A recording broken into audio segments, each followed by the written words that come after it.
Welcome to the Gravity Well, where you and we break down heavy ideas into small buckets you and we can handle. Your mission and our mission is simple. Help us work through our dilemmas and your dilemmas through conversation and processes. Together, you, we, and your community will face dilemmas and make the world a better place for all.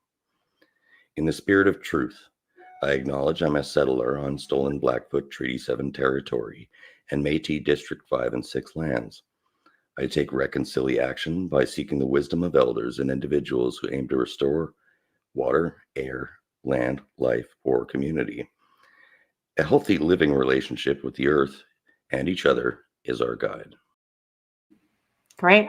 You're going to do an introduction of yourself first, or? Oh, my name is Alex. I'm a jack of all trades, master of none, autodidact by nature, self-taught. Also, I have an arts background of 21 years in private security, special events, and crowd control, as well as construction. I like to just kind of be the dumb guy and learn from the experts out there and ask questions when I find them to be poignant. With that, I open it to Nicole. Hello, my name is Nicole. I am an environmental education and engagement coordinator with the Alberta Council for Environmental Education. I have a background in environmental sciences as well as in formal education, and I've had the opportunity to really pull those two fields together in what I'm doing today. Excellent. I'll hop in next. What the heck? I wanted to also maybe expand on your wish to speak about green jobs, and specifically here, I'm just going to give a hat tip to Kip. So Kip, thank you for bringing us all together today. And when you get to your introduction, you can expand on what I mean by that. But we're here with a group that is all committed to ACE, so Alberta's Council for Environmental Education. I met all of these wonderful people helping Kip pull these great wealth of knowledge and people committed to environmental work forward. So it's been a really great experience for me. And I would say that the thing that I really appreciated about it, Kip, is the simple questions really provoke these big thoughts I found. And so I'm going to go back to what brought me in and why I want to speak about green jobs. So I have always had a strong sense of justice. As a toddler, I think my parents would say, I was talking about fairness a lot. That's not fair. That was a big thing for me as a toddler. And so I've always been rooted in that social justice. I always felt the need to stand up for the little guy, if you will. And then I also was really tied in with the environment. Reflecting on it, I went to summer camp. I loved going camping and I ended up becoming a camp counselor. I was part of student council. I was in public school sports, and I was in public theater. So I did a lot of things that were community-based and environment-based, and that sort of just carried through my life. My husband's also an environmental scientist, so I've had that in my corner as well. But I became ultimately a geophysicist. I did that just out of luck, meaning that I just took it because it seemed interesting, not that I thought it was going to lead to a career. But it brought me to Calgary and brought me into the oil and gas industry for 22 years. So, and my conclusion from that work was that I wanted to help people understand the big challenge that we have ahead of us and be able to have these difficult conversations so that we can solve big problems quickly. Because that's how we do it, is when we take a lot of difference of opinion and come together to solve things that are quite simple when you break it down upon our what do we need in our basic life. So anyway, that's a lot for me. Thank you very much. Nicole, can I flip back to you just for a second, just to give you a little bit more color about what you're doing in environmental work? Thank you. Absolutely. Yeah. So I guess what brought me into it, I'll jump into that one as well, is actually growing up in the North, in Yellowknife, Northwest Territories. I was very actively outdoors all the time. That kind of sparked my passion for nature and the outdoors. And when I got older and had to figure out what I wanted to do, that passion, was still there, and I decided to follow it, because I think when we're spending so much of our time in our careers, it should be something that we genuinely enjoy. So I thought I would try that out, and it took me on a few twists and turns, but along the way, I've really gained a passion for environmental education. Working with organizations like Parks Canada or Environment and Parks, I got to work with the public a lot and really see either the lack of education available, possibly a lack of understanding because it's not being delivered in a way that is understandable or easy to understand for the general public, or it's just not there at all. So I think something that I really became passionate about was being able to provide that education. So I actually ended up getting a degree in education to be able to firsthand get into schools and help students. But obviously we are bound by the curriculum and formal education. So I decided to make the jump to ACEE just almost 2 years ago now, and work really more deeply in that environmental education field. So now what I get to do is actually work with teachers who are in those formal classrooms and support them in their journey to incorporate more environmental, climate, sustainability education into the curriculum. So it's giving them the supports that they don't generally have, and providing resources and professional development and just access to knowledge and experts in the field so that they can now disseminate that information to the students, and then the students can help or start to make informed and educated decisions as well. So yeah, being in the education field, it's been amazing. It's been frustrating. It's been something that I've really enjoyed and hope to continue to do. And working with ACE has really allowed me to do that within the environmental field as well. Awesome. Kip, do you want to follow up with that? Maybe that's fluid. Sure. So, hi everyone. My name is Kip. I am Nicole's co-worker at the Alberta Council for Environmental Education. I've been lucky enough this year to take on our new Green Careers program. So that's actually how we've all got connected together, meeting these wonderful speakers here. Everybody, except for Alex, is a new person to us here, but everyone else has been involved in the program, going into schools and talking to high school, junior high students, and letting them know what they do, letting them know what career possibilities are out there, and what the future could hold for them, and how they can work being a green professional into whatever they decide to do. So I feel very lucky to be doing this. I think just letting students or the general public have a little bit of clarity as to what is possible, what we could be doing, is really important. I feel like when I was in high school, there wasn't really anything like this to let me know what was a possibility. So yeah, it's been really great. I've been really lucky to connect to all the different people that I have so far, and I'm looking forward to hearing more about other people's jobs and what the future has for this program. So thank you so much for having us. Awesome. Andrea, do you mind going next? Hi, I'm Andrea Murphy. I'm a registered social worker with the town of Canmore.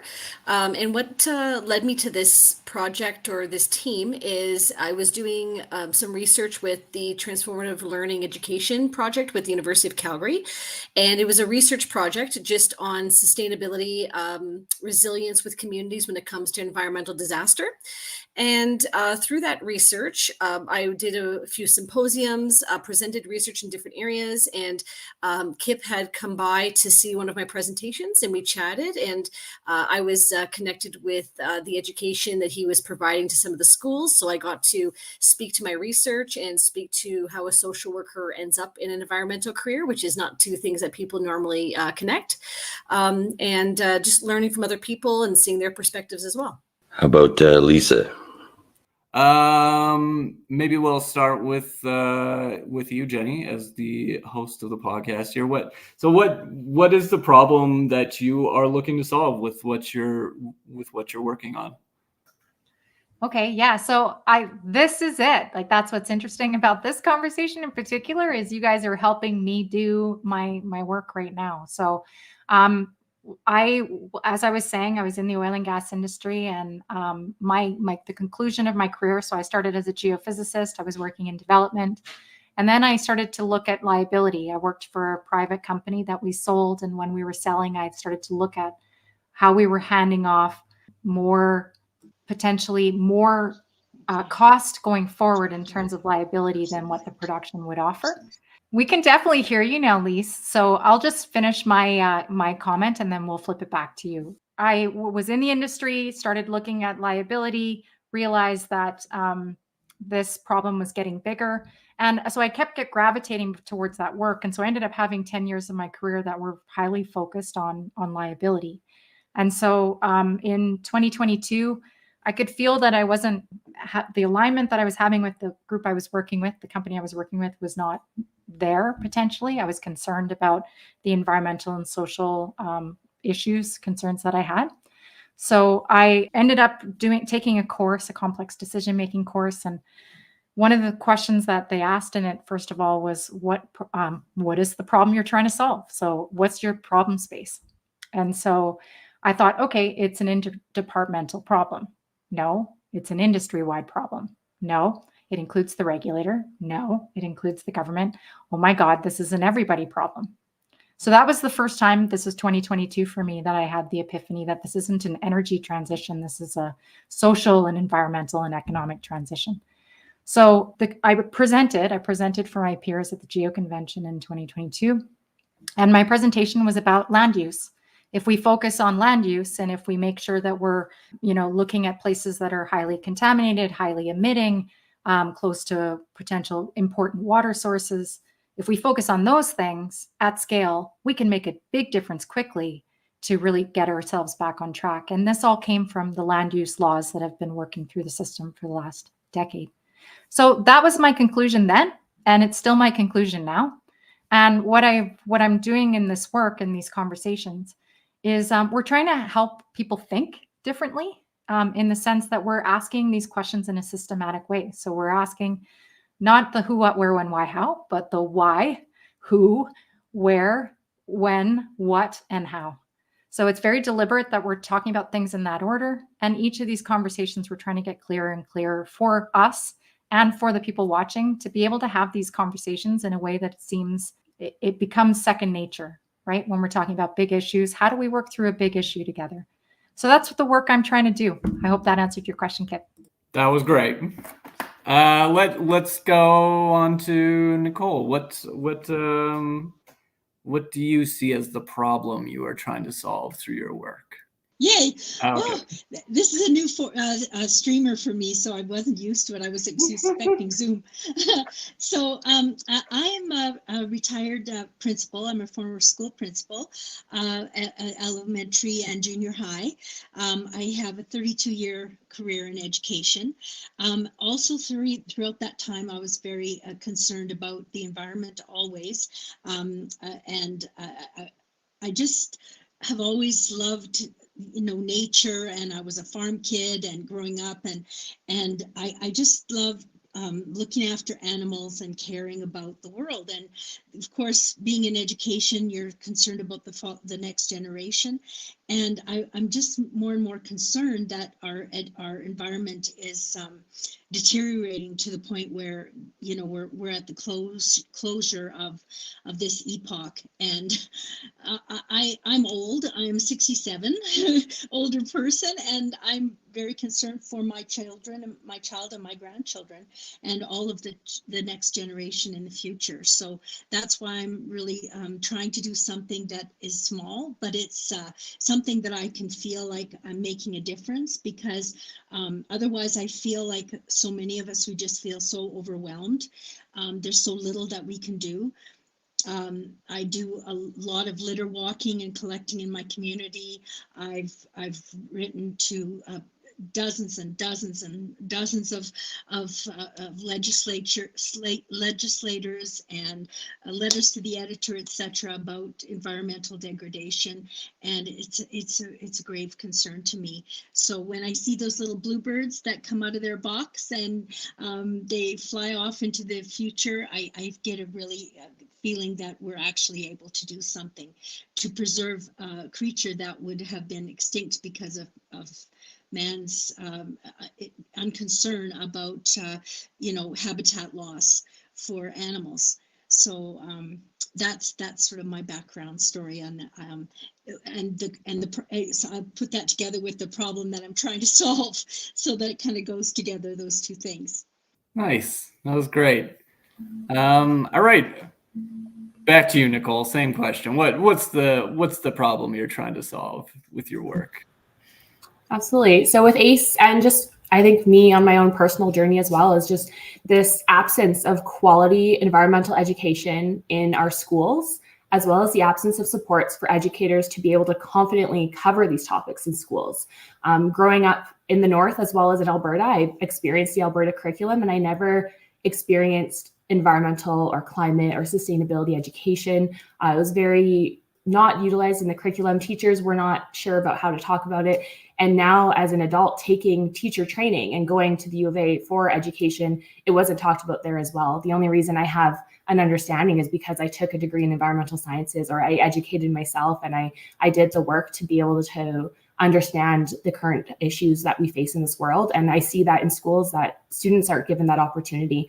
And to tell them to wait till they're old enough to figure it out isn't acceptable anymore. We have to provide them with those opportunities in school from K to 12 through university, and allow them to make those informed decisions themselves about what they might want to do to take action. And I think, working in environmental education in Alberta, it's crucial because it really does empower people to understand and address those challenges that we do face, from things like climate change to conservation.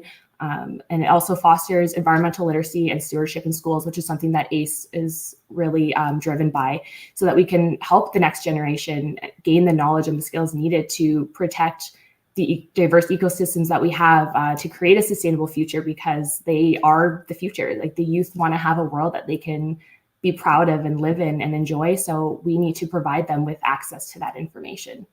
Nice. Very, very nice. All right, Andrea, same question to you. What do you see as the problem that we're trying to solve here? Well, from a social worker perspective, I'm always looking at what is the oppressive angle when it comes to climate disaster and climate change and the things that are happening to our environment. I always say to people, the reason why social worker has such a significant connection to this is because all of these things, the environment, the climate, are not a problem until it affects people. If people weren't affected, it would just be Mother Nature doing her thing, changing, adapting, moving forward. But the minute it starts affecting the food that we eat, our climate, how our land is constantly evolving and changing, and all the other things that come into connection with it, it's we need to make sure that people are treating the environment with respect, because the environment is not going to change for them. So, and also when environmental disasters do happen, there is a certain level of resilience and sustainability that people need to exercise to be able to survive it. So the social work angle comes in because the environment is a human problem.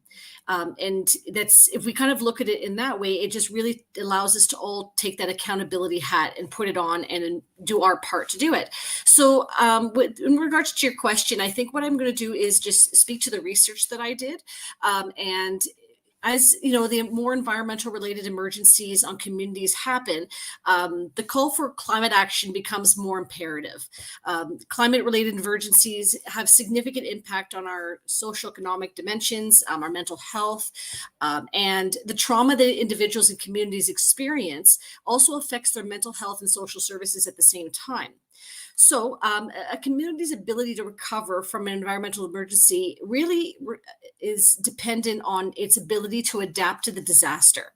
And where the anti-oppressive lens comes in is where marginalized communities are the most impacted, because often they don't have the resources or the funding or the knowledge or understanding to react in an appropriate way, and then also sustain the emergency, recover from it, and then build back again. And then what we see here is examples of the 2013 flood in High River, where a lot of the residents had to leave the area because they just couldn't afford the rebuild, and insurance wasn't going to pay them what they needed or even pay them at all. There was a lot of controversy, a lot of red tape, a lot of bureaucracy that happened with the funding there.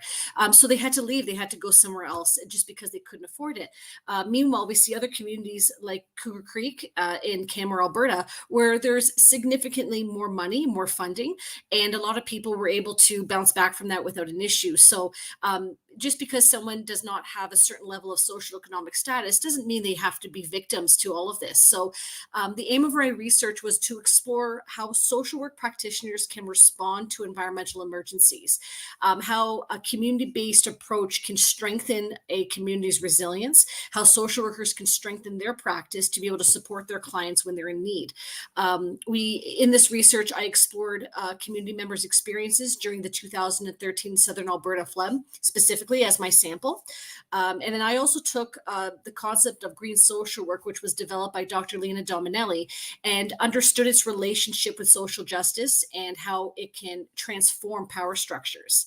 I also investigated disaster response and recovery and preparedness from other communities around the world. And what was really interesting is I also took an indigenous social work approach to it as well. There's so many ways that we can learn from the indigenous social work community of how they respond to disaster, how they adapt with their land. And there's so many practices that they've been doing for hundreds of years that that the colonial approach has been using, but we don't give them credit. So just one example of that is doing prescribed burns. Prescribed burns is something that the indigenous community has been doing for ages. And it's something that they practice specifically, in the Rocky Mountains or in other forest areas in Alberta and BC. And they just simply took it from the indigenous practice and then implemented it, and it works fantastic. It keeps our forests under control. It keeps the pine beetle under control, and it does it with no chemicals and in a much more healthier way. And I think we need to listen more to the indigenous community on other things that they do, because they have been on this land much longer than the residents have been, and it's obviously worked for them for so long. And so I think being open-minded to their practices as well is super important. So just the focus that I've been taking is more of a social angle, and also working with a transdisciplinary approach. Social workers can't and won't do it all. It's in checking our egos at the door and listening to geologists and listening to environmentalists and listening to doctors and nurses and politicians and people from all different angles, and coming together and sharing knowledge and understanding that there's information we can give, but there's also a lot of information we can learn, because in the end, that's how we do best practice by our clients, is by giving them, a holistic approach versus a narrow-minded approach. So that's, the focus that I took with that research, and hopefully one day all those questions will be answered, but I think there's still a lot of work to be done. How do you feel about morale, like cultural morale overall? And, of course, no problem. What are some of the practices that you may see being beneficial? But we'll go to question 3, and then we'll go around everybody, and we'll get those answers. Okay, I can lead us off if you'd like, Alex. Yeah. Okay, sure. So in this one, let's talk about how we got here. So little pieces of your stories that you think are really important that you want to share. So one of them for me, I really like from your questions, Kip, is what did I want to do in grade school and where did it go right or wrong? So as I mentioned, fairness was always sort of innate in me. In grade school, I was also labeled as a disruptor. I was somebody who finished my work early and distracted others. I was just trying to have fun. I don't know. And then in high school, I thought I wanted to be a physiotherapist, and ended up hurting myself and went to a physiotherapist. And my doctor suggested I ask about working as a physiotherapist, and they hired me. So in grade 11, I worked in a physiotherapist's office and discovered I have no desire to be a physiotherapist. So that was out. And as I mentioned, I was in theater. So I had a friend offer if he was going to LA, asked if I wanted to join him in LA to give that a go as an actress. But I decided that I wanted to get a degree and see what that looked like for me. I thought I had something important to learn, quite honestly. And so, that sort of brought me into, when I became a geophysicist, I brought in, if you can imagine, I was somebody who liked to talk to people. So I wasn't really a geophysicist that was interested in doing geophysics really well. That wasn't my interest, to become this write all these theories and ideas in terms of geophysical practice. I wanted to talk about it. I wanted to know what other people thought about it and what are we actually trying to do and why is it important? So as a geophysicist, you're an explorer, right? So I ended up, when I look at my career, I worked at a seismic processing company when I started in my career in 2000. And I accidentally ended up being the second in command at the company. So I had been bouncing around all of the areas, wanting to understand how the business worked and what we were all working on, and was in business development, and they let go of the area manager, and the business development manager left. So I was in charge in a weird way with a couple other people.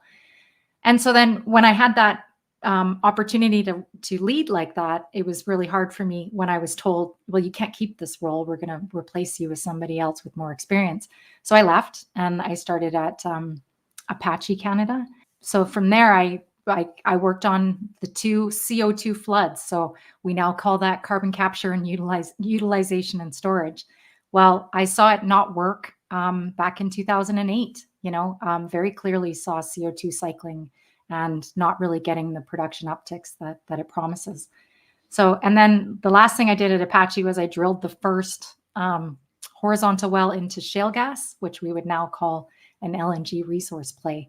Again, didn't really understand that I was contributing to so much leakage and natural gas waste in our atmosphere. So anyway, but I guess the main things I think you could hear is that I've always been somebody who's been dabbling when I've gone. When I was at Apache, I worked BC all the way through Alberta and into Saskatchewan, and sort of carried me forward. And then my curiosity for things that people weren't curious about. I think that was the opportunity I found for myself in my career, is that I could find things that people didn't really think were interesting. And then if it became interesting, it was gone, but at least I had a chance to have a piece of it. So I think that's a big part of why I am where I am now, is realizing that, there's still places to explore. And now I'm just trying to stitch together people outside of the industry to help understand the problems that we're facing. So still the same work. And I think it's interesting, Kip. I love this question for this reason. Okay. I was fascinated, Andrea, by what you said, because I lost my home in High River flood. So my husband and I are in Nanton because of the High River flood, and I could certainly relate to what you're speaking of. I guess from my perspective, as I said, I was always really interested in animals. I love birds. And when we were living in Calgary still, when I was doing my career, my husband used to take me out on Mother's Day for to see the bluebirds out at Turner Valley and Black Diamond. And there were so many birds then. Actually, when I think about now, what we see is hardly any. And when we were early married, so that's like 35, well, we had our daughter, so like 35 years ago, it's my 49th wedding anniversary today. So we've been together a long time. And so we used to drive on Mother's Day. That was my gift, to go and see the bluebirds, and then drive to Longview to see the most beautiful view that you can imagine on this earth is at Longview. If you haven't done it, you've got to see it. And I have traveled a lot, really generally in my life, and we just celebrated our anniversary at Longview.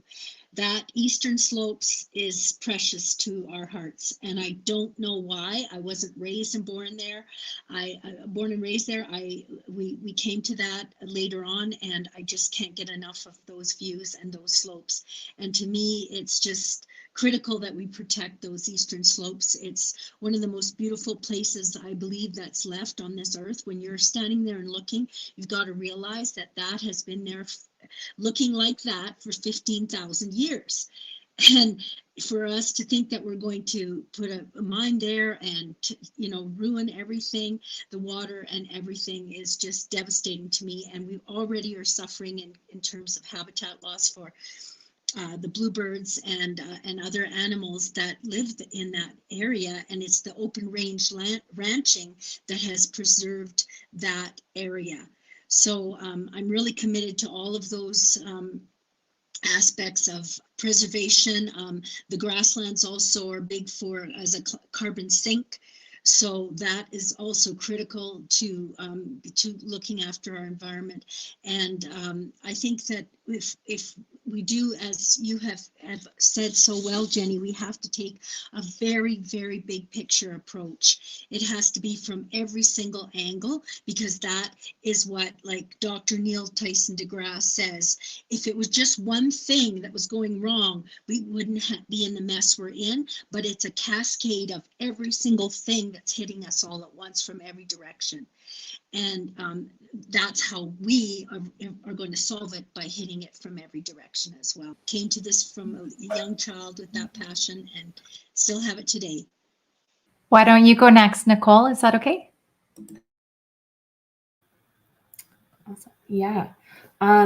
So I kind of touched on this already, but of course my story starts, I think, with where I grew up, because living in the North, it was such an incredible experience. If you haven't been to the North before, I highly recommend. I think it's one of the most underrated places to visit in Canada. But having touched on that already, I won't go too much into it. But of course, growing up there, being outside in nature was basically my entire childhood, right? Like, it was outside almost 24/7, even when it was -40 with a wind chill up to -50, we still tried our best to get outside. So I really do think that's what sparked my interest in working in this field. And I didn't know it at the time, because when I was young, like you, Lisa, I loved animals. I thought I was going to be a vet.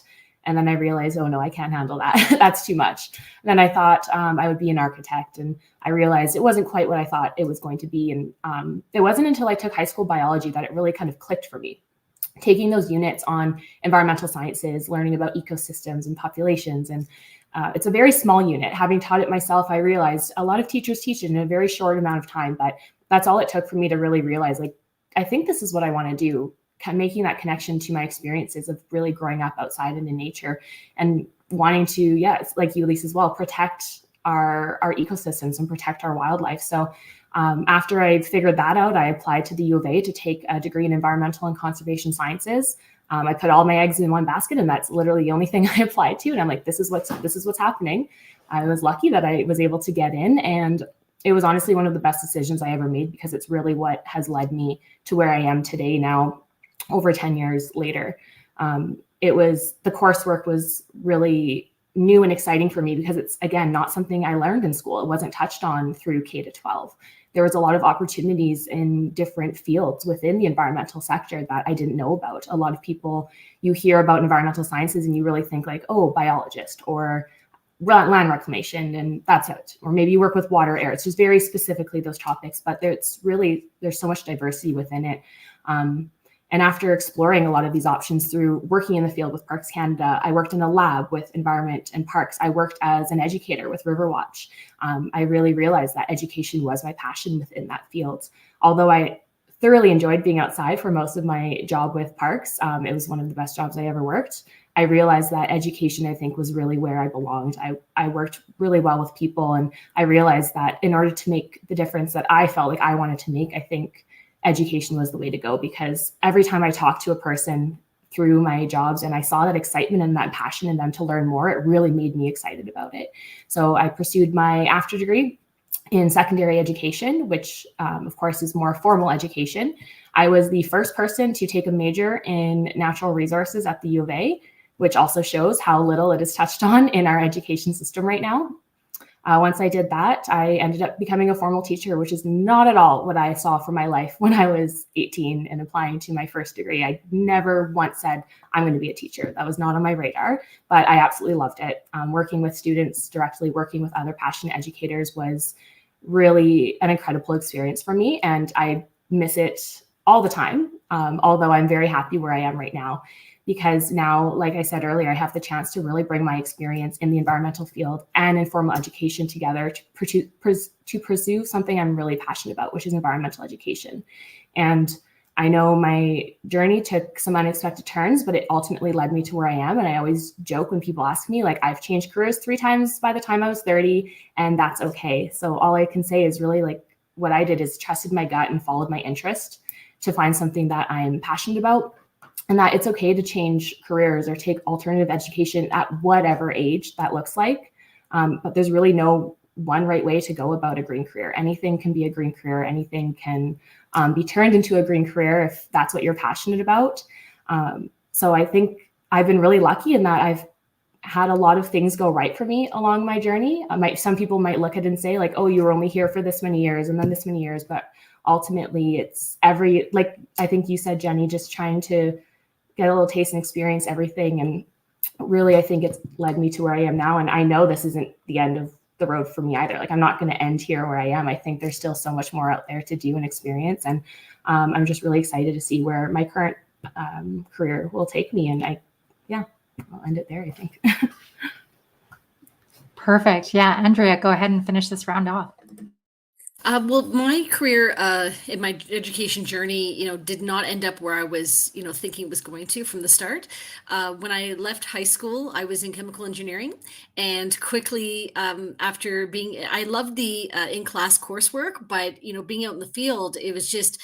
I saw so much unethical practice and unhealthy standards, and it scared me. It really did, because I had a lot of family members, who were living in the same city as me, and people being diagnosed and passing of cancer, and it just wasn't something that I felt that it was a good idea to move forward with. And I was quite devastated, because I had my whole plan, of being a chemical engineer, and then I was thinking to myself, well, what else is there to do? I realized I didn't know who I was. I didn't know what I wanted. And after, speaking to a university counselor, putting me through a few questions and figuring out, then I went over to the path of occupational therapy, physiotherapy assistant. And I started working in that field, and I quickly realized that human services was definitely an area that I wanted to do. I really enjoyed working with people of all ages and being an advocate for them, and helping them towards, some type of recovery, whether it was physical or cognitive or mental. And, but I knew that wasn't it for me. That wasn't the end. I still was along my path. And so since then, I got my degree in community rehabilitation, disability studies, and worked in that field, doing a lot of more human services, helping people recover and getting back into society and achieving their goals and sustaining their life. And then it led me again to doing my Bachelor of Social Work, which now I'm working as a registered social worker. So how I started really didn't predict how I was going to end up. And I'm still on the journey. Like Nicole said, I totally agree with you when you mentioned just about changing and evolving, and how realizing that maybe you're not in the right place, or something is not, who you are, and needing to change that is not a bad thing. It's a good thing. It means that you're constantly wanting to evolve. It means that you're challenging yourself, you're taking risks, and that's how we generally grow as people. And in my field, if I'm growing and evolving, I can be a better assistance to my clients and a better advocate for them in that way. So I always now, if I was to speak to someone younger than me, I would just say simply do some self-reflection and determine what kind of impact do you want to have on this earth. And it could be anything. It can be you want to have a political impact, you want to have a medical impact, an artistic impact, any type of impact. It doesn't matter. But what kind of impact do you want to have on this world? And that will lead you into what career direction is going to be right for you. The money will always be there. The money will always come. Fulfillment really is what's number one. And if you spoke to me at 20, I would have probably said something opposite. But now I realize that the fulfillment is what's meaningful, and it could be any type of fulfillment. You don't have to be a social worker or dealing with people in disasters. It could be anything. So my husband works in hospitality, and that's the kind of impact that he wants to make. He wants to make, people's, time off and leisure and well-being even better. So that's, I'm really happy that my path led in the direction it has. I still have a lot of growing and learning to do, and I'm hoping I can pass that on to my clients and help them make the best choices. But sometimes the bad choices are even better. So, because they teach you what you don't want and what's not right for you, and not to take shame in that, but take more pride in it. So Please lead us into the next one, and feel free to add your own 2 cents too. Sure. Let's start back with you again, Jenny. What recommendations are you making in your work to people who are listening to you speak or listening to your podcast? Yeah, I thank you. So I think for me in this one, it's Alex and I have had this conversation recently that we are. I call myself a Karen, and what is yours? Alex? Are you a Carl, or I can't remember which K name yours is? Well, I think the discriminatory statements are Karen and Chad. Okay, right. So you're Chad. That's right. So Wrong I think white people. yeah. Well, and like, so this has been a regular theme of mine. Like I grew up in Castle Downs, Edmonton. And if anybody knows that, that's like, the low end, people make fun of people coming from Castle Downs. And so I've always had this kind of with the people mentality and attitude, but that often is a stumbling block for me when I'm trying to get through to people that are in a position of power, for example, because I don't honor that necessarily. I'm more focused on data and information. So quite honestly, this process that we're trying to do is for the Karen and for the Chad, So I'll just say we're refining this process. And again, it's just based on the 6 W's, the 6 W's, including how. But so we want to help people define their problem space. What are your shared dreams? What are you trying to accomplish in the thing that you're trying to do? We want to get the issue. Who's involved in this issue, and what does success look like for us in that issue? Education. So who do we bring into this? Who's missing from this conversation, and where are we headed together if we do bring people in? Asking the question, what are we trying to decide on, and what action do we want to take? And then doing a back step. So I'm really excited about next round, where we're going to talk about what are the 0 alternatives? What can we stop doing today? And what are the barriers to that? What might go wrong when we try to do things differently as well, or stop doing something, for example? And then lastly, we want to build those next steps. How are we going to make sure, now that we know what we're trying to do, where we're trying to go, and what it looks like, how are we doing this? What is our plan together, so that we have this sense of accountability together? So again, it's not rocket science, what we're trying to do. We're trying to come to a place where anybody can take on this process, so that when you're having these difficult conversations, taking in heavy stuff, like Lee's hearing about you being displaced from your home, it's hard for people to hear these things, but we have to talk about it because we're all facing it.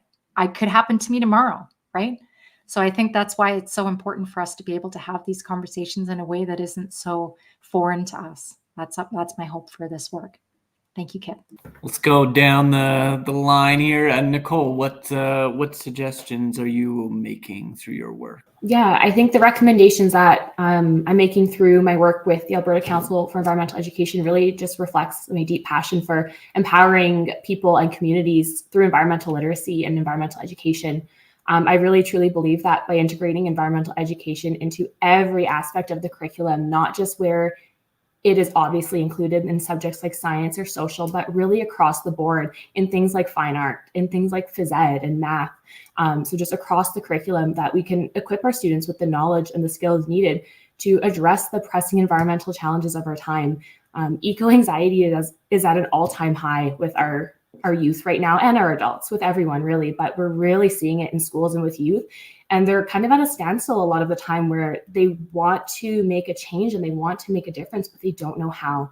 They're so overwhelmed with information. They're so overwhelmed with what's going on in this world, and they're not given the opportunity to just take a minute and learn about it, really learn about what's happening and get all of the facts and get the information and then reflect a little bit. But instead, we're just kind of throwing it at them without giving them this time to explore it across different lenses. So I think that's something we're really trying to focus on as well, and really just helping this next generation understand the importance of having environmental literacy and partaking in environmental education, but also hoping to motivate them to take environmental action.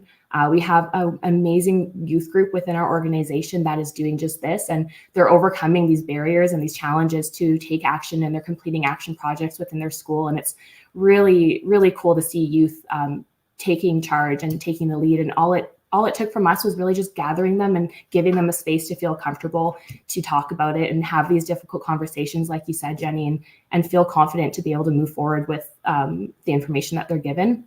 So through my work, we're really just hoping to inspire really educators and students to become stewards of our natural world and encourage them to engage with environmental issues in ways that resonate with them and their individual interests and career paths as well. Nice. Lise, how about same question to you? What recommendations are you making through your work?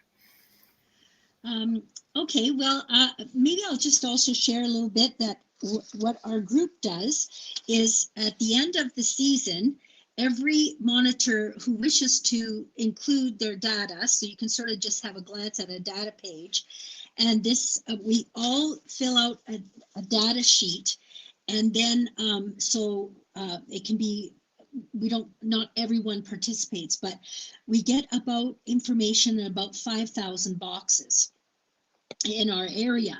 So we then, all of that data then is aggregated by a brilliant woman who used to work for the University of Calgary, and she's come up with a spreadsheet and all of the math, and this is all new to us because our organization was started 45 years ago by a father and his son.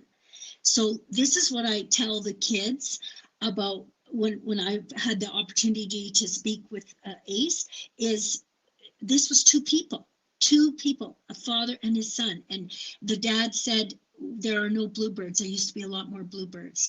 And the son said, well, what can we do about it? And that's how it got started. So, and the founder of our group, he monitored bluebirds until he was 94 years old. He only passed away a couple of years ago. So, but all of this data now has been aggregated for 40 years. So, and it's going to Cornell University, it's going to the Ellis Bird Farm, it's going to Alberta Environment. This information then is really important for citizen science. And I think it's really great for kids to know that they could participate in citizen science that way. You get involved in something and you start working even just a few people together, and you never know where it's going to end up. And that is what I think is really important, critical for my job. And what I love to do is to tell people about the work of this organization. And there's more than one of them in Alberta that are protecting these birds. And then in this winter, they go down to California, and there are more people protecting these birds down in California. And of course, it's not just birds, it's a habitat protection as well, because if you don't have the habitat, the birds can't live. So it's really important for my role to and our group's role to communicate that what we're doing and the importance of this. And we're getting better at that kind of thing. We've just got a website up now. So our website is mountainbluebird.org, which is amazing that wasn't used, that name, but it's mountainbluebird.org, and our group's name is Calgary Alberta Nest Monitor Society, and it's CANMS for short. And if you just look that up, you go to the website, and there's lots of information and things to see, and I contribute to that with photographs and stories as well. So communication, I really believe, is key, and I'm really thrilled that I came across this ACE, because I think it got through the ATA. Through my ATA newsletter, that's how I found out about it. And then I put my name in to be a volunteer. So it's a wonderful opportunity. Thank you. Great. Nice. Yeah, we're very happy to be a partner with you and everybody else to let students know about your projects and about everything that you're doing. Yeah, what I'm hoping to do through this program, through our Green Careers program, is really get as much succinct and clear information out to students and youth about just what's going on, and just get the gears going in their minds as to what they can do. I mean, things like climate change are going to be huge, I think, in students' futures. They're going to need tools to move forward and combat that. So I think this is a great place to kind of start the inspiration, just to hear what people are doing, and really get a chance to connect with people you otherwise wouldn't be able to hear about, or you'd have to seek out that information yourself or find it some other way. So hoping to make this a program where students can connect with professionals can connect with each other and network and find out what each other are up to, And hopefully it's still a bit of a work in progress as of right now, but hopefully in the next week or so, our website, my web page of our website is going to be kind of a bit of a hub where people can go and find resources out about each other and about the speakers that they saw. So I'm really hoping to connect in a more of a hopeful way about the environment. And it is actually, Nicole spoke about, I forget the exact term, but, eco anxiety or climate anxiety. And I'm hoping to find, through connecting with different people and talking, to have more of a hopeful voice for youth and students, because it can be quite bleak, I find, to hear about all that's wrong with the environment, and there sometimes isn't that. Sometimes it's that the information leaves off on the negative. I find it's like, this is what's wrong, and okay, bye. There's no what can be done or what can we do. So hopefully this is a kind of a something that can inspire some really bright youth and students, and in the meantime, us as professionals can be inspired by each other as well. So that's what I'm really hoping to recommend to everybody out there who's listening to our presentations. Andrea, do you want to answer that one last as well here? Yeah, sure, of course. So obviously a lot of my research speaks to social work specifically, but of course, social workers and their practice can actually be extended out to everyone, because the concept of social work is so umbrellaed, like it incorporates so many different things that like it's not like just a one topic kind of profession. So the recommendations I can offer is something that everyone can practice. So the first one is obviously, aligning with this whole conversation and the team that's here today, is just by raising awareness, not using ignorance as an excuse. There's so many ways to gain information out there, and having those difficult conversations, like someone had mentioned earlier, is super important. I totally agree with that. Not being able to be slightly controversial, pushing buttons, seeing how other people feel about things. If we play it safe all the time with what we speak to and what we talk about, we don't see change happen. Change has only happened because someone has disrupted the system. And I think it's time that we see some disruption happening, so that way we can change as people, we can become more resilient, we can fight against the oppression, how certain marginalized communities are just being left to the wayside, and just really speaking for each other as a community. Really trying to help promote those healthier living conditions, and then assisting the professionals, when social workers, when nurses, when other emergency responders are out there trying to help with situations, helping them, asking them what they need, learning from them, taking their delegation, and trying to make the situation as best as possible. I think another thing I learned from a lot of the indigenous social work and a lot of the rural communities was also enhancing those outdoor spaces. Those outdoor spaces do so much more than just offer green spaces just to enjoy. They impact our mental health. They impact our physical health. And we, and social workers and other professionals, need to advocate more for those creation and the maintenance of these parks, community gardens, recreation scent areas, just natural areas as well. And just really seeing if we can possibly even collaborate with urban planners, local government, being that advocate for the earth, treating the earth as our client like we would with a human being as well. The two interchange together, and we are a steward to all of those people and the earth as well. We need to also have more of these kind of discussions that we're having today, creating connections with the environment, and really pushing that social transformation. And I think that it only happens by having these discussions with each other, because we all come from different areas. So when we leave this conversation now, we're all going to take these things we've learned, and then we're going to put it out in the world to our friends, our family members, and it's going to just start spreading. And I think that there's a lot of power to that. And if we are taking research to, we're are taking researched education, researched information, things that have, that are not just soapbox, Facebook articles, but like something that has meaning behind it that people have actually collected data on, and we spread that information. I think that people just in general become more educated, and the more knowledge. I'm really a proponent of knowledge is power, and the more empowered we can make our community, the more positive change that we can see. And then finally, of course, I'm going to go back to the Indigenous social work, the Indigenous climate action. Indigenous people have so much knowledge that they can offer, and really being open-minded and listening to them and listening to what their needs are as well. They are the experts of their situation, and we just need to be open-minded and listen to them. And because a lot of the Indigenous climate action that's out there aligns with an anti-oppressive principle that social work is supposed to stand by. They challenge the system. They challenge systemic exclusion and the marginalization of their people, and they really look at more of an environmental decision-making process. The things that they need to sustain will also affect the environment, and they really see that collaboration. And I don't think there's anything wrong with taking that into consideration.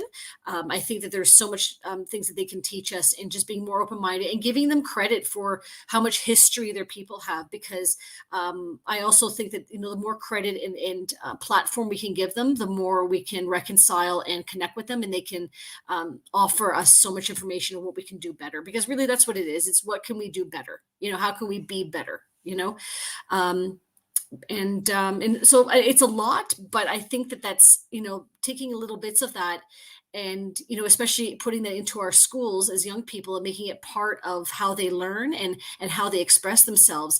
I think we can start seeing a systemic change happen. Thank you. Incredible. So I see we've gone a little long, Alex, so maybe we can turn this last question into takeaways for everyone. Does that work? Sure. I'll just give a brief takeaway. Now, Nicole and Andrea, you're both working within curriculums, and I think one of the things that I've noticed in terms of what we programmed Gen Z with is that there's no future. Like, it's just doom and gloom. The world's going to end in 5 years. The world's going to end in 10 years. So we've ended up creating this circumstance with our youth where they just say, like, well, why bother? So we've disillusioned them. So we inadvertently, because we care about the environment, we've ended up creating this crisis of purpose, this crisis of meaning. And interestingly, when I was looking into history a little bit, it was like after the Industrial Revolution when we started creating these conveniences, and it really accelerated after the beginning of the nuclear age, right? You could just go down to the store and get Doritos. You didn't need to make them out of your own flour, out of the wheat that you grew, out of anything. So for time immemorial, at least in recorded history, human beings' purpose and meaning was survival. But at the beginning of the nuclear age, the industrial technological revolutions that followed, all of a sudden, survival wasn't the purpose. And progress happens when people are challenged, just like you were saying, Andrea, right? So when people aren't challenged anymore, and when survival is not the name of the game, and they can have everything out of convenience, left, right, and center, the challenge then becomes meaning and purpose. And I think, in a strange way, ironically, covering our kids in bubble wrap is maybe, and then providing doom and gloom scenarios simultaneously has prevented them from discovering any sort of meaning or any sort of purpose or direction. So they're seeking a revolution. They're seeking out any cause that they can just grasp onto because they need that meaning. So, at the same time, it starts at the home. It starts by making your bed. It starts by developing a purpose for your survival, so that you can be healthy and free and open, and then extend that to other people by example.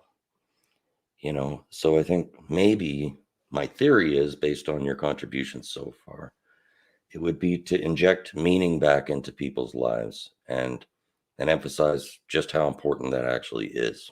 Because if people feel like there's no point, the world's going to end anyways, well, they're not going to do anything. They're just going to get depressed. They're going to become addicts. They're going to, and I don't blame them. Can I speak to that quickly with my takeaway, just because it relates? Exactly. That reminds me of is the language we use around these things when we speak to the youth, because we call something 100-year flood, right? Well, if the next flood's not happening for another 100 years, I'm not going to be alive, so why should I care, right? But the reality is that 100-year floods are not happening. They're more like 20-year floods. They're 15-year floods, and yes, you will be around for that. So the question is not, will I be here for? You will. Like, and we need to stop calling things like, oh, it's the flood of the century, or it's like, this is record breaking for the last 100 years. It, like you said, Alex, it doesn't connect meaning. People say like, well, that's like so far in the future, like I don't care. But so first of all, I think we need the decision makers and the people who are in power to stop using this language, stop being inaccurate with the timelines, and actually call it what it is. Because the 100-year flood in 2013 was not a 100-year flood. In the 90s, they had the same flood happen. It just wasn't at the same level. What they're seeing now is every 15 to 20 years, these disasters are happening again. They're just getting worse. They might not be exactly the same, but they're getting worse. So I think they just need to be honest with, okay, listen, Mother Nature is going to still be here when we're all gone. If we want to be here with her, then we need to change how our relationship with Mother Nature and change our language with it and create ways that people can reinvest themselves into this. And that starts with our schools. It starts with how we educate people at a young age, and like you said, just make it more meaningful. And that's what I would say. Like the takeaway from this that I would love people to do is that find ways of reconnecting and where it's meaningful for you, because you will be here in 15 years and you will be dealing with a disaster of your own. Prevention is prehab is always better than rehab. And we need to be focusing more on prevention and education and the language we put with it. Mine actually kind of goes right off of yours as well, Andrea. I feel like there's a bit of a theme developing here. And what I was going to say is very similar to you and Alex, is that we really need to change the narrative from doom and gloom to hopefulness and solution focus. And that's kind of one of the things we're trying to do at ACE through education. Doom and gloom language was used so heavily to scare people into caring, but it doesn't work. And that's not the way. People care about the environment when they feel connected to it, when they feel like they have a sense of belonging to nature. That's when they care. That's when they want to help and make a difference. So we need to foster that for those people who maybe aren't getting it on their own. So through education, and not just informal education, but formal education in the curriculum, we need to provide access to everyone to outdoor spaces. And there's a lot of studies on equal access to the outdoors, as well as different emotions and feelings to the outdoors because of history. So we need to provide safe and equal access to outdoor spaces and to outdoor learning. And like you said, Andrea, starting it at a young age and having outdoor classrooms in our schools so that students have a safe place to do this through the curriculum. So it's just really addressing everything. And then having open and honest conversations with everyone, whether they're a 6th grader, a 12th grader, or someone who is in their 30s or 40s and maybe never had that education, but being able to be open and honest and have these conversations and show that it's okay to talk about this, but we're going to have a hopeful and solution-focused conversation instead. And I think just providing that space for everyone is such an important thing that we need to move forward to combat the crisis that we're in right now. Brilliant. Lise, why don't you go next, and then we'll do Kip and I'll finish off. How about? Sure. I love everything that everyone has said, and I very much agree with it. When I think about what my group and myself are doing, and my husband are helping with this Bluebird project, and also helping tree swallows at the same time, is it shows that people can do something. It seems like it's very small, but it's your little initiative. I'm going like 53 kilometers down the Highway 533 and watching these bluebirds and caring for their nests and making sure that they have a home. That's one little person. But when you multiply it out by all the people across North America that are actually doing this same work, if kids only knew what the hell can be, because it's one little thing and it's fun. It's great fun to go out into the environment and see these little babies hatch out of their eggs and, you know, watch them crawl around. They look like something out of Dr. Seuss when they're born, you know, and then you watch the feathers come in, and then you learn about how they fledge, and you learn all these things just from being involved. And our group, actually, we just went out to Millerville and did a big promotion out at the Millerville market to show to people what is actually happening in their environment, and no one knows. All they see is these boxes. They have no idea what's going on. So the communication has to happen, because that is really hopeful work, and it's work that's being done. And there are multiple things that are happening all around in all aspects, but we are not getting enough information about it. And everything on the media is like, let's trash everything and say that the world is going to hell. Well, I totally agree. If we have that as an attitude, we're finished. We have to have an attitude that we can do things, we can make a difference, and we can leave a good legacy for our children. And that is what we can each do in our own little way, even if it's just picking up garbage in your community. So that's my takeaway from the conversation. Thanks. If you mailed a seed to 41 million people in Canada and asked them on the same day to plant that seed, you could plant 41 million trees in the space of 30 minutes.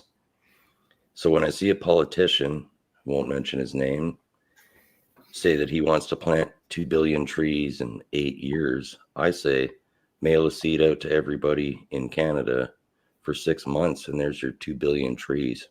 And it doesn't take a ludicrously expensive government program to actually do it. It just takes 30 seconds out of each individual's day to do one thing.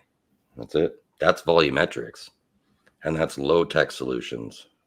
And the more that we realize that, okay, there's 8 billion people on the planet, we can plant 8 billion trees in a day if we just take the initiative. Low tech, and it only takes 30 seconds, right? It's a shift in thinking as opposed to a technological reliance. Yeah, I agree with everything that has been said, for sure. I think we're all on the same page, but that has been a thing that's come up a lot in doing these green careers presentations, is that if you add that environmental aspect or that green aspect to your career, that can give you that kind of that boost in meaning, I guess, or give you something that elevates your job in that way. And yeah, I think everything I want to say has been said probably better than I could put it by all of you, but I think there is a lot to be said too with to inspire someone to find their own little place and be able to do their own thing, rather than putting the onus of like, you must save the environment on an individual. That's way too large of a concept to even comprehend. So find your own little thing that you can do, and band together with people and make a change that way, I think is more the message we're trying to inspire people to do with my program and our company. So that's great. I'm glad to hear that from all of you. Awesome. Well, I'll close us off by first saying thank you, everybody. This has been incredible. I really appreciate all of your time, all of your knowledge. It's just been phenomenal. And so I'm going to offer my few things. So I love, Andrea, you're talking about giving voices to people that aren't getting their voice heard, especially people that know the problems. I can say the same from the oil and gas industry. I was involved in the $1.7 billion that was injected to do the cleanup work, indigenous led all the way. This is to me, it's the obvious no-brainer thing that I would love to foster, and I'm trying to foster in this conversation with Alex. And the youth as well, as Alex said, my boys have said to me just last week, yeah, we don't learn any of this in school. It's bananas, and this is not right. And we're having those conversations, though. As Alex said, we're taking responsibility, and we're having those conversations, and we're talking about a positive future. So, and I love that we talked about, this is a crisis of leadership. You know, Lise, I love your example. You went from being a 30-year teacher to doing something extremely simple and tangible that people can get behind. And it brings community together, and it helps bluebirds, and it helps other birds. It does all of those and things. And so the one thing I did want to mention is we are also doing in the real life what we're trying to do in conversation. So again, as I said, we want to help restore the environment and restore that social stability. So we have a Save Our Slopes campaign that we're sponsoring, the Gravity Well, along with another group called Land Lovers. So please look up saveourslopes.ca. When I hear you guys speak, I see you all having a role in this work. You know, Lise from an on-the-ground effort. Andrea, I hear a lot of social reform opportunity. Kip, getting the message out, getting kids excited about this stuff. Same with you, Nicole. And Alex is helping from a local level. He really is inspired by Big Hill Springs. He wants to start that initiative right there with that community. Big Hill Creek National or Provincial Park. Also, in closing, I want to make one request of all of you in the follow-up email chain where people can find you. Because I might even be interested in taking a course with ACE. So that would be really cool. So that we could put the links in the description below when we publish on Wednesday. Much appreciated for all you guys being with us, and hopefully you'll be with us again, and you never know, maybe I'll see you in that course. Thank you for having us. Yeah, thank you. The one last thing I want to say, because I think it's another theme that came out, especially from you, Nicole, is I've been seeing an acupuncturist, and she was talking about in Chinese medicine, she will actually just recommend that people go out in nature. A lot of times she'll just see you need to be in nature. And this is what you were saying, Lise, like so many people have lost that connection to just, you know, I've learned that if you go for a walk on unlevel ground, it actually helps your mental well-being, because it forces you to think dynamically rather than linearly, I guess. Anyway, that's lots. This has been amazing. As Alex said, hopefully we can do another one of these in the future. Thank you very much, everyone. Have a great rest of your day. Thank you. Thank you so much. Thanks for having us. Bye.